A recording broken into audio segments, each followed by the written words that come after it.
தடைகளை நீக்கி போடுகிறவர். அவர்களுக்கு முன்பதாக நடந்து போகிறார். அவர்கள் தடைகளை நீக்கி வாசலால் உட்பிரவேசித்து கடந்து போவார்கள். அவர்கள் ராஜா அவர்களுக்கு முன்பதாக போவார். கர்த்தர் அவர்கள் முன்னணியில் நடந்து போவார். கர்த்தர் அவர் முன்னணியில் நடந்து போவார். ஆமென். ஹல்லேலூயா. சத்தமா சொல்லுவோம். நான் உங்கள் ஒவ்வொருவருக்காக ஜெபம் பண்ணினேன்.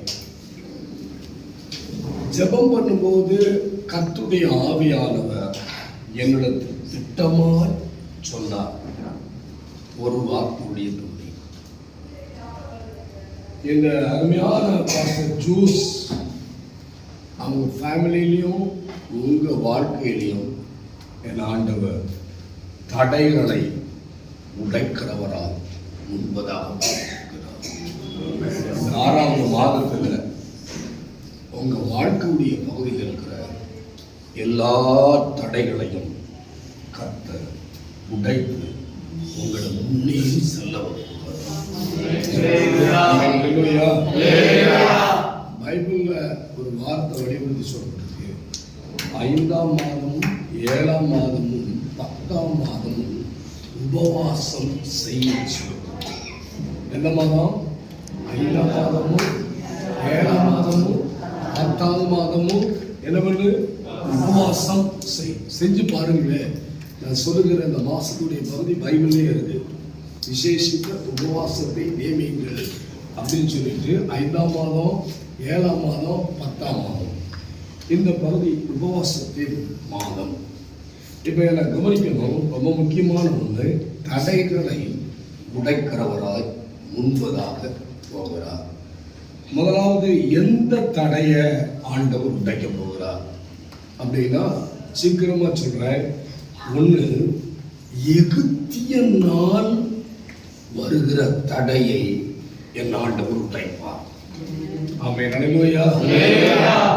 எகிப்தியனுடைய தடைனா என்ன அப்படின்னா, தமிழ்நாட்டில் ஒரு பழமொழி சொல்லுவாங்க, குனிஞ்சுக்கிட்டு குனிய குனிய என்ன பண்ணுவாங்க? குத்திக்கிட்டே இருக்கும் அப்படின்னு சொல்லுவாங்க. குனிஞ்சுக்கிட்டே இருக்கம்பா ஒருத்தர் குத்திக்கிட்டே இருக்கான் அப்படின்னு சொல்லுவாங்க. இப்ப நான் சொல்றேன், அந்த எகிப்தியனுடைய தடை வேலை பழுவின் தடை. எகிப்தியனுடைய தடை வேலை பழுவை கொடுத்து சம்பார்த்தனையை அனுபவிக்க முடியாத தடை. ஆண்டவருடைய நாமத்துக்கு மகிமையா சொல்லுகிறேன். சபையில் வந்திருக்கிற அத்தனை பேரையும் பார்த்து சொல்லுகிறேன், இந்த நாட்களுடைய பகுதியில் என் ஆண்டவர் எகிப்தியனால் வருகிற தடைய, அடிமை தனத்துடைய தடைய ஆண்டவருடைய நாமத்துக்கு மகிமையா 6வது மாதத்திலிருந்து காத்த உடைத்து எழும்ப காத்த.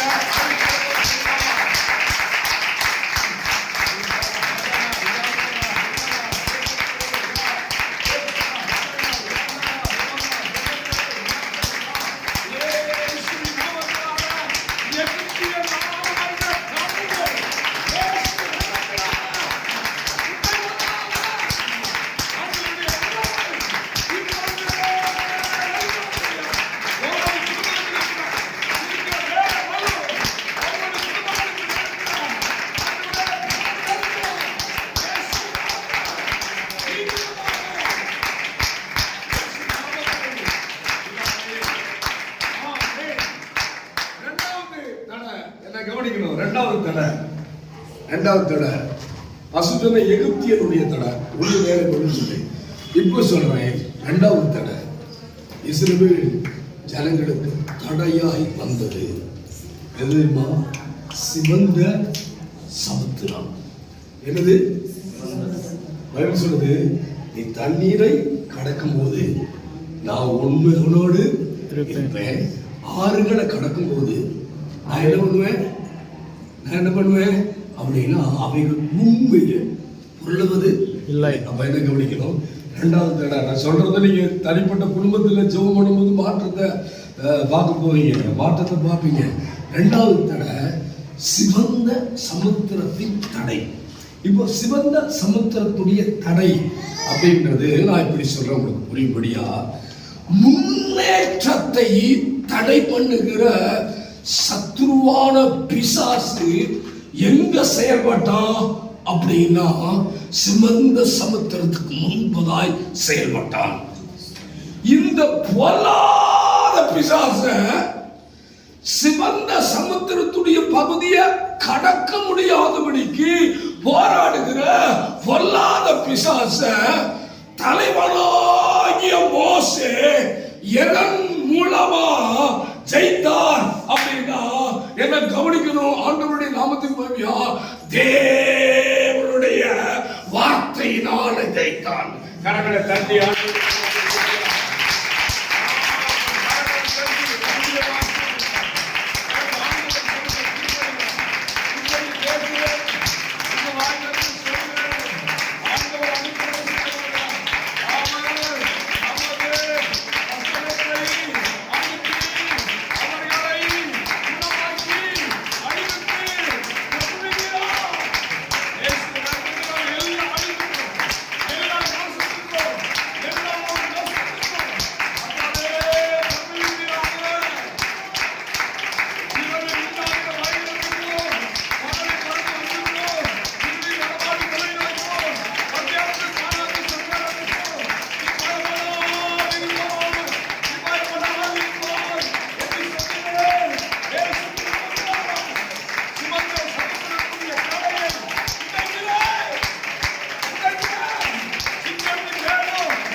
பிரசங்கத்தில் சொல்ற மூணாவது தடை என்னன்னா மாறா.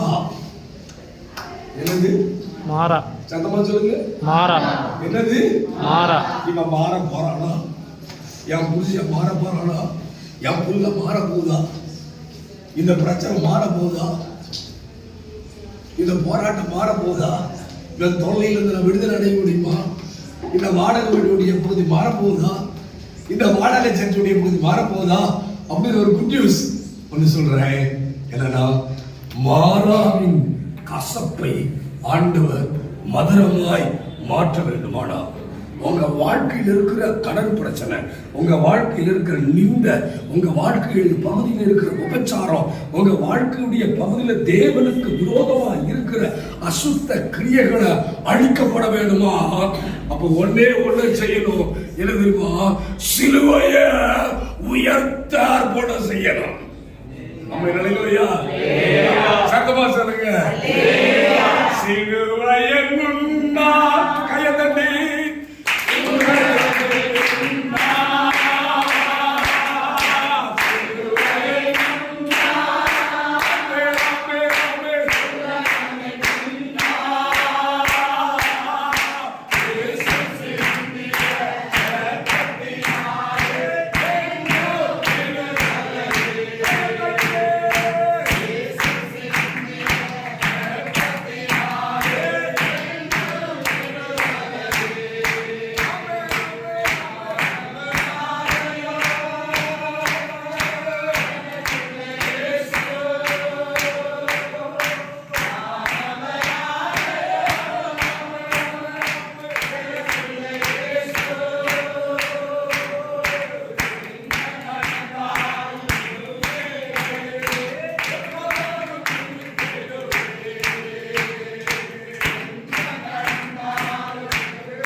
கசப்பு மாறணும்னா என்ன உயர்த்தணும்? சிலுவைய உயர்த்தணும். ஆமென். அல்லேலூயா. யார ஆண்டவர் முன்னிலைப்படுத்தினார் அப்படின்னா, 1 அப்போஸ்தலர் 1:13 வரைக்கும் சிலுவையை உயர்த்தின பேதுருவை ஆண்டவர் முன்னிலைப்படுத்தினார். இரண்டாவது புதிய ஏற்பாட்டு பகுதியில் யாரை முன்னிலைப்படுத்தினார்? சிலுவையை குறித்து சிறந்த அறிவும் வெளிப்பாடும் பெற்ற அப்போஸ்தலனாகிய பவுலை ஆண்டவர் என்ன பண்ணினாரோ முன்னிலைப்படுத்தினார். கசப்பு மாறணும்னா சிலுவையை உயர்த்தணும். ஆமென். அல்லேலூயா. இது பெரிய பிசாசு. இது ஒரு பெரிய பிசாசு. மூணாவது தடை மாறா. பக்கத்துல சொல்லுங்க, நான் மாறணும். அட கை கொடுத்து சொல்லுவா. பாஸ்டர் போய் சொல்லணும், அப்புறம் யார் சொல்லுவா? நான் மாறணும். சொல்லப்பா, நான் மாறணும். சொல்லுப்பா பக்கத்துல. சபைக்குள்ள 3 காரியம் பண்ணக்கூடாது. கை கொடுப்போம்பா, கை கொடுக்க, கை கொடுக்க கதை சொல்லுங்க. ஃபர்ஸ்ட் சபைக்குள்ள 3 காரியம் செய்யக்கூடாது. ஒன்று ஃபர்ஸ்ட் ஒன்று சொல்லுங்க. 1 கடன் வாங்காதே. சபைக்குள் கடன் வாங்காதே. சட்டமா சொல்லுங்க. இரண்டாவது பகுதி, சபைக்குள் புரணி பேசாதே. சொல்லுங்க, திரும்பி சொல்லுங்க. சத்தமா சொல்லுங்க. கடன் மூஞ்ச பார்த்து சொல்லப்பா. சொல்லுங்க, பக்கத்துல சொல்லுங்க. ஐயாவை பார்த்து சொல்லு, குறைஞ்சு போயிட மாட்டாங்க. சொல்லு சொல்லு சொல்லு. கடன், அடுத்து சத்தமா சொல்லுங்க. மூணாவது பகுதி முக்கியமானது. மூணாவது பகுதி, முகம் சிரிக்காதே. சொல்லுங்க. சபையில மோகம் சுழிக்காதே. சொல்லுங்க, மோகம் சுழிக்காதே.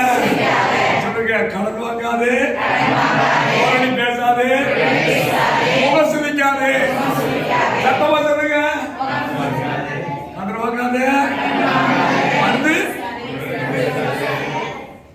சொல்ல மாட்டேங்கிறீங்க.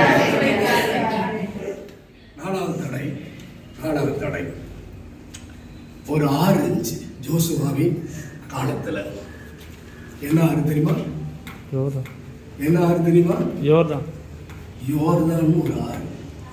அந்த யோர்தான் என்கிற ஆறுக்குள்ள கரை புரண்டு ஓடுகிற நேரம். இந்த யோர்தானுக்குள்ள என்ன பண்ணாங்க தெரியுமா? ஆசாரியன் கால் வைத்தான். பக்கத்தில் சொல்லுங்க.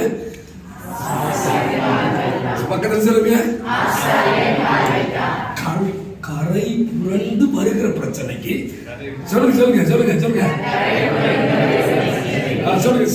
தத்தமா சொல்லுங்க. தேவ மனுஷனுடைய ஜெபத்தை நாடு. சத்தமா தான் சொல்லுங்கப்பா. எப்ப நாடணும்? எங்க வச்சு? யோர்தான் கரை புரண்டு ஓடுகிற நேரத்துடைய பகுதியில என்ன பண்ணணும்? தேவ மனுஷனுடைய ஜெபத்தை நாடணும். ஆமா. என்கிட்ட ஒரு அக்கா வந்தாங்க. வந்துட்டு, பாஸ்டர் பத்திரிக்கை கொடுக்க வந்தேன் அப்படின்னாங்க.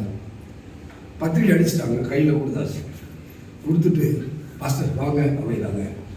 என்ன 2 பேர், யாராவது 2 பேர் வந்தீங்கன்னா வராம? இல்லை, நாங்கள் 4 பேர் வந்திருக்கோம், வாங்க அப்படின்ட்டு போனேன். அவங்க வீட்டுக்குள்ளே போனவே சர்ச்சைக்கு 3 முறை தான் வந்திருக்காங்க. இந்த பத்திரிக்கை இருக்குல்ல, என் புள்ள கல்யாணம் பண்ணுற வரைக்கும் எங்கள் அப்பா டிக்கெட் வாங்கக்கூடாது. நான் போகும்போதே அங்கே ஒரு சாரு பால் ஊற்றுறாரு. ஒரு சாரு என்ன பண்ணுறாரு? பால் ஊற்றுறாரு. இன்னொருத்தர் நல்லெண்ணெய் என்ன பண்ணுறாரு? உடம்பெல்லாம் பூச்சுறாரு. நான் போய் அவனை தட்டி சொன்னேன், அடிச்சு சொல்லி, ஏன்பா நல்லெண்ணெய் பூசுற, டிக்கெட் வாங்கிட்டு வரப்பா. இல்லை, டிக்கெட் வாங்கினா கல்யாணம் நின்றுல அப்படின்னு சொல்றான். நான் போனேன், ஒரே ஒரு கிளாஸ் தண்ணி எடுத்தேன். ஏசப்பா நான் உங்களுக்கு ஊழியக்காரன் வந்திருக்கிறேன், நம்ம ஆலயத்தை தேடி வந்திருக்கு, அதனால நீங்க இந்த தகப்பனாரை காப்பாற்றாண்டு, இந்த திருமணம் நல்லா நடக்கணும், கடன் பிரச்சனை வரக்கூடாது, இந்த திருமணத்துடைய பகுதி எல்லா காரியங்களையும் சக்சஸ் முடியணும், நீங்கள் அனுக்கிறம் செய்யுங்க அப்படின்னு சொல்லி ஜெபம் பண்ணேன். காதல சொன்னேன், தாத்தா இயேசு ரொம்ப நேசிக்கிறார், நீங்க சாக மாட்டீங்க அப்படின்னு சொல்லிட்டு வந்தேன். அந்த ஒரு வார்த்தை தாத்தா காதல் என்ன பண்ணிருச்சு. பக்கத்துல இருக்க அம்மா சொல்லுது, தாத்தாவுக்கு செவிடு பாஸ்ட் கத்துறாருன்னு. ஆனா ஆண்டவருடைய நாமத்துக்கு மகிமையில பெரிய ஜெபம் பண்ணல, சின்ன ஜெபம் பண்ணேன். கர்த்தர் அந்த திருமண வைபவத்தை நடத்தி வைத்தார். அப்ப ஒன்று நல்லா கவனிக்கணும். அவ யோர்தான் போன்ற பிரச்சனை வரும்போது ஊழியக்காரரை நாடி ஜெபம் பண்ண வேண்டியது அவசியம். ஆமை நடக்கவையா? அஞ்சாவது பகுதி, அஞ்சாவது தடை ரொம்ப முக்கியமானது. அது எதுனா எரிகோ. எரிகோ என்பது என்ன தெரியுமா? உள்ள போன வெளியே வர முடியாது. எரிகோக்குள்ள ரொம்ப ஃபேமஸா போன ஆள் யார் தெரியுமா? ஆபிரகாமுடைய ஒன்று விட்ட சகோதரன் அந்த லோத்து. எங்க போனா தெரியுமா? எரிகோன்ற இடத்துக்கு. ஆபிரகாம் தேராகு பின்பதாது எகிப்து உள்ள போன, எகிப்துக்குள்ள போன ஒன்று விட்டு சகோதரனாகிய லோத்து அழிந்து போனான். தரிசனம் பெற்ற ஆபிரகாம் தன்னுடைய வாழ்க்கையில ஏகப்பட்ட பிரச்சனையை சந்தித்து கொண்டான். மூணாவது பகுதி ரொம்ப முக்கியமானது. மூணாவது பகுதி, இஸ்ரவேல் ஜனங்கள் 70 பேரும் எங்க போனாங்க? யோர்தானுக்கு போனாங்க. எகிப்துக்கு போனாங்க. கர்த்தர் 430 வருஷத்துக்கு அப்புறம் விடுதலை தந்தான். அப்போ உனக்கு பிரச்சனை வரும்போதே என்ன, ஆண்டவரை தேடல் மாத்திரம் இல்ல, இந்த எரிகோவுடைய பகுதிக்கு ஒரு அர்த்தம் தொடர் தலைமுறையும் சாபம். அதுக்கு என்ன செய்யணும் தெரியுமா? என்ன செய்யணும் தெரியுமா? அதுக்கு குழுவாய் ஜெபம் பண்ணு.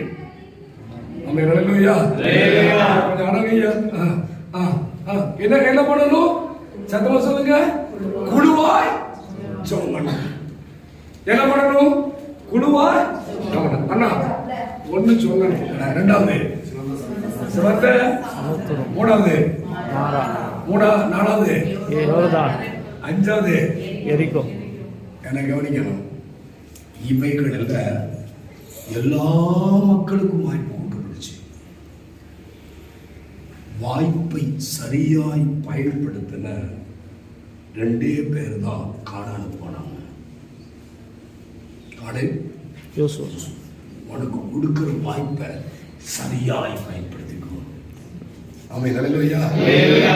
இயேசுவின் பின்னால் நான் செல்வேன், திரும்பி பார்க்க மாட்டேன்.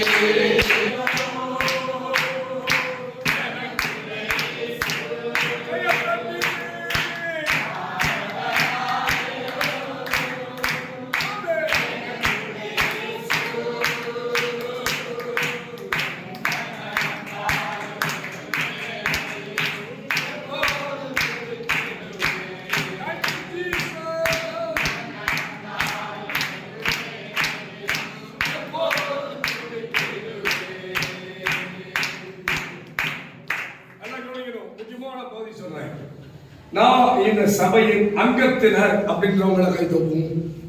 நான் இந்த சபையின் அங்கத்தினர் உங்களை கை தூக்கி நான் விசுவாசிக்கு நம்ம பேச போறேன். நேற்றெல்லாம் பேசுனது எதுக்கு அப்படின்னா வந்த மக்களுடைய பகுதிக்கு பேசணும். இன்னைக்கு விசுவாசிக்கு பேசுவாங்க. இந்த சபையின் விசுவாசியா இருக்கிறேன். இந்த சபையின் விசுவாசியா இருக்கிறனால் திருவிருந்து ஆராதனையை அட்டன் பண்றேன் அப்படின்னு கையை உயர்த்தி உங்களுக்கு என்ன பாசம் சொல்லுவாங்க? நற்கருணை திருவிருந்து அட்டன் பண்றேன். அப்போ ரைட், ஓகே. அக்கா, அப்ப நீங்க எங்க சர்ச்சுக்கு போறீங்க? அக்காவோட சர்ச்சுக்கு போறீங்களா? சரி, அந்த அக்காவுக்கு கர்த்தருக்கு சோத்திரம். கொஞ்சம் சோத்திரம் சொல்லுவோம் எல்லாரும்.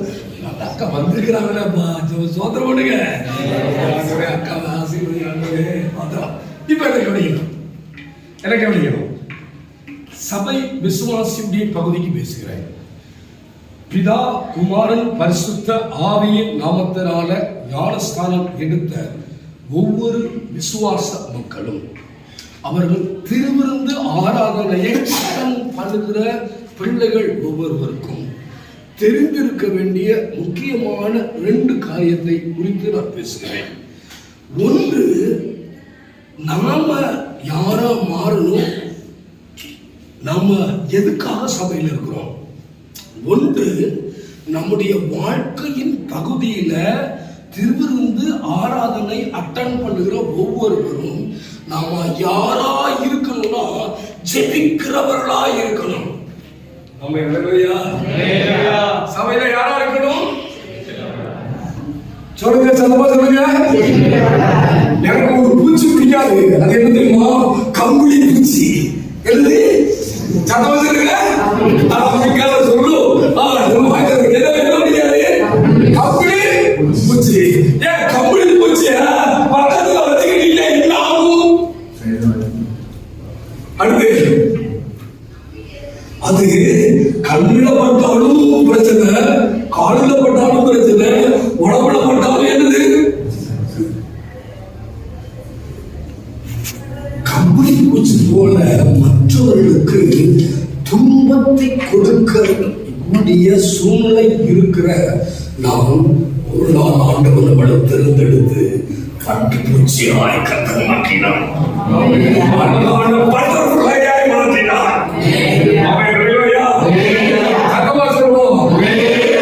அப்போ திரும்ப திரும்ப திரும்ப திரும்ப திரும்ப திரும்ப எப்படி இருக்கக்கூடாது? பக்கத்தில் சொல்லுங்க, கம்பெனி பூச்சா இருக்காது. எப்படி இருக்கக்கூடாது? சபையில கம்பெனி பூச்சா இருக்காது.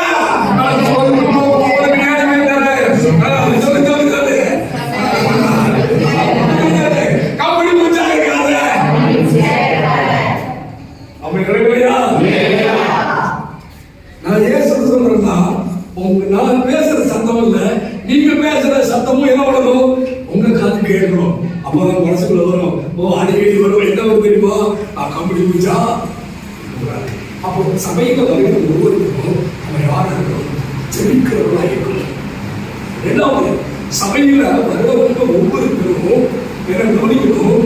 யாரா இருக்கணும் அப்படின்னா, சபையில வருகிற ஒவ்வொருத்தரும் ஆண்டவர் தனக்கு செய்த நன்மையை சொல்றவங்களா இருக்கணும். ஒரு வீட்டுக்கு நான் போயிருந்தேன். அந்த வீட்டுடைய மக்கள் தலையில ஓடி உட்காந்து, நீங்க ஏதோ பெரிய ஆளுமா சேனல் உட்காந்துங்க, நீ கீழே உட்காரு, அவங்களோட உட்காரு, நான் அவர்களுக்கு தேவதான் இருக்கிறேன் அப்படின்னு அவங்களோட பேசினார். அப்ப தப்பிக்கே உட்காந்தாச்சு. இப்ப கவனிக்கணும். அவங்கள பார்த்து நான் கேட்டேன், எதுக்கு சமைக்கக்கூடிய சமைக்க வந்து என்ன பண்ணுவோம், என்ன நன்மை? அவங்க சொன்னாங்க, சபைக்கு வந்தது என்ன நன்மை? ஜீவனை காப்பாற்றினோம். சபைக்கு வந்த ஒவ்வொருத்தரும் இரண்டாவது பற்றி சொல்லணும், ஆண்டவர் தனக்கு செய்த நன்மையை சொல்லணும். நான் 2 பேர் சொல்றேன். சாபமான வியாதி கொண்ட குஷ்டரோகிய இயேசு சுகமாக்கினார். மார்க் 1 கடைசி பகுதியில் எழுதுவாங்க. கவனிக்கணும். இயேசு அவனை இந்த சுகமாக்கினார். அவன் போய் அந்த ஊர்ல தலைவருக்கு சொன்னான். நம்மளாம் இருக்கக்கூடிய ஒரு பாவம் இருக்கு. எந்த பாவம்? விபச்சார பாவம் இருக்கு. விபச்சார பாவத்துல பிடிக்கப்பட்ட சமாரியா ஸ்திரீ விபச்சார பாவத்துடைய பகுதிய ஜீவ தண்ணீரை பெற்றது மாத்திரமல்ல, அவள் தனக்கு தேவன் செய்த நன்மையை என்ன பண்ணா வெளியில சொன்னா, அவள்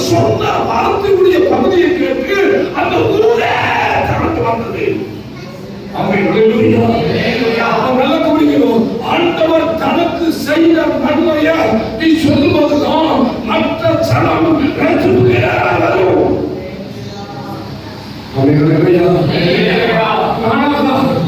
அந்த சபைக்கு போனதா, அப்புறம் அந்த சபைக்கு போனதா, அப்புறம் எல்லாமே போனதா, அப்புறம் காதல் உங்களுக்கு கிடைக்குன்னா இப்போ போகிறது காதல் உங்களுக்கு கிடைக்க. அதை என்ன பண்ண சும்மா நான் காதலை கருத்து இது கருத்து உங்களுக்கு விரோதி இல்லை, மனிதர்கள் விரோதி இல்லை, சுபாவமானது. சத்தமா சொல்லுங்க. ஃபர்ஸ்ட் யாரா இருக்கணும் அப்படின்னா ஜெபிக்கிறவங்க. ரெண்டாவது யாரா இருக்கணும், ஆண்டவர் செய்த நன்மையை சொல்லவங்க. மூன்றாவது பகுதி யாரா இருக்கணும்னா கொடுக்க வளமும் கிடையாது.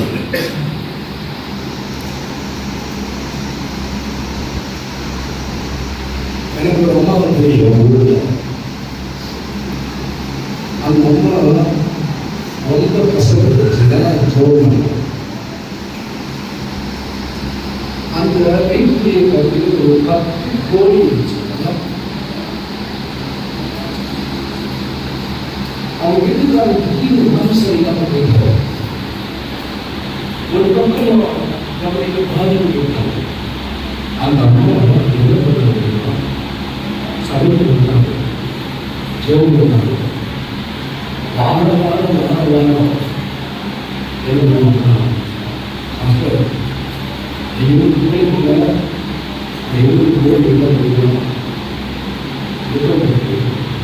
ஆரோக்கியமும் சாப்பிட்டு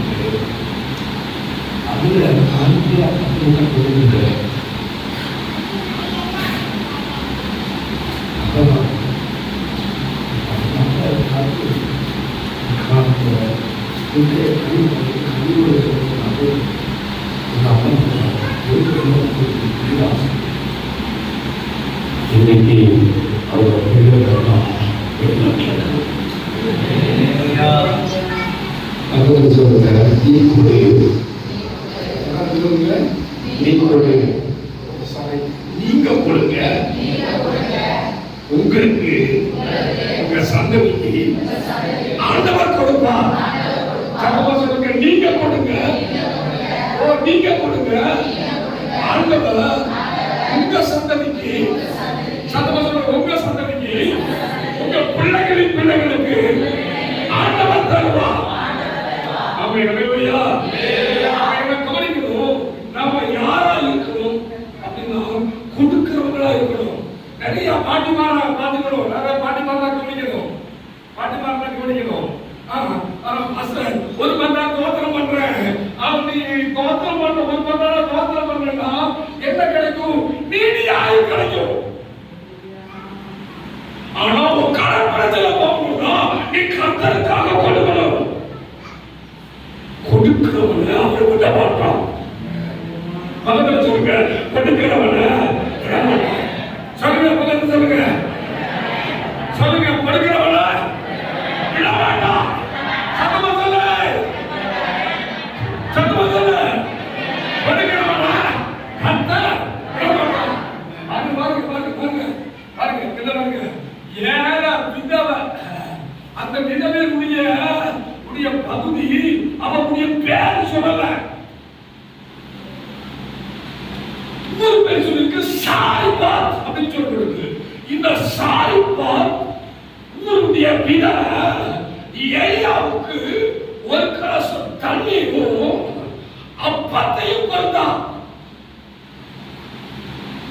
கொடுத்தத ஆண்டவர் எழுதி வைத்து கலப்படுத்தினார். சொல்லுங்க, கொடுத்தத சொல்லுங்க, சொல்லுங்க, கொடுத்தத எழுதி வைத்து கனப்படுத்தினார்.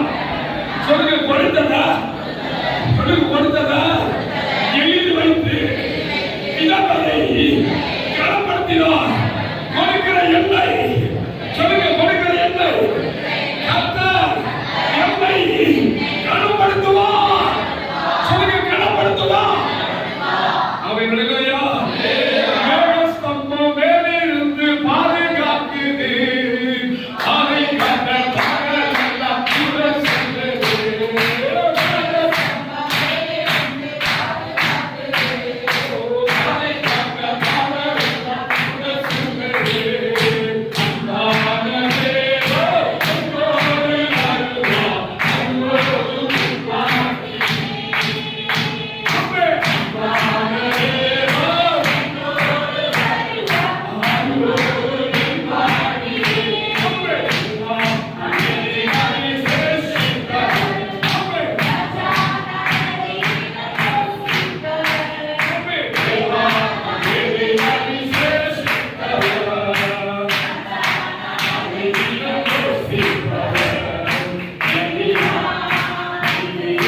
நம்ம வீட்டுக்கு வர ஆள் யாரு?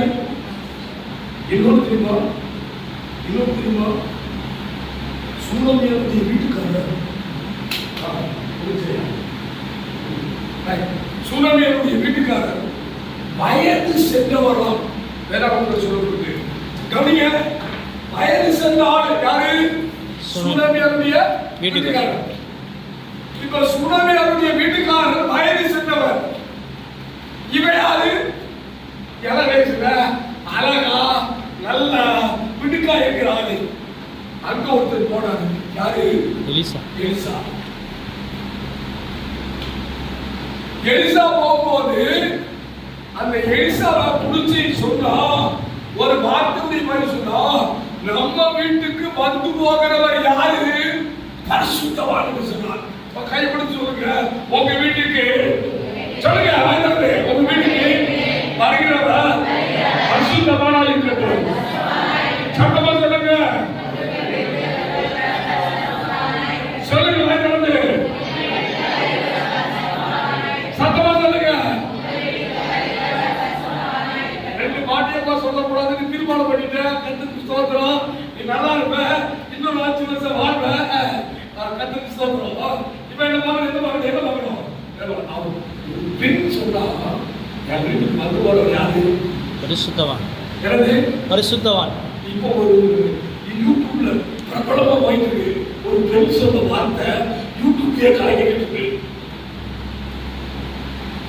இன்னொன்னு சொல்றேன், ஒரு பெண் வாயிலிருந்து ஒரு ஆணை குறிச்சு தப்பா போயிடுச்சுன்னா அது அழிஞ்சு போராடும்.